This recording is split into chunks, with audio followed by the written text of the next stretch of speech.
Memasuki hari ketiga selepas tahun baru 2026, roda perdagangan di kota Ambon mulai tumbuh dan bergerak seusai libur tahun baru 1 Januari lalu. Banyak toko, pasar hingga swalayan di kota ini memilih beraktivitas lebih awal untuk melayani konsumen. Sebagian besar toko di Jalan Alexander Yakopati dan Samratulangi, serta toko di Jalan AM Sangaji telah beraktivitas sejak tanggal 2 Januari kemarin. Di awal perdagangan di hari ketiga di tahun 2026 ini, wajah sektor perdagangan di kota Ambon menunjukkan tren positif.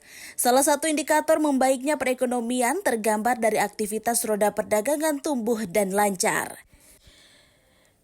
Dibukanya kembali sebagian besar toko, swalayan, dan aktivitas pasar setelah libur Natal dan Tahun Baru menunjukkan wajah baru perekonomian di kota Ambon yang mulai bangkit. Tidak sampai di situ saja, suasana jalanan di kota Ambon yang lenggang dan sepi pada 1 Januari kini mulai ramai dengan kendaraan roda 2 dan kendaraan roda 4.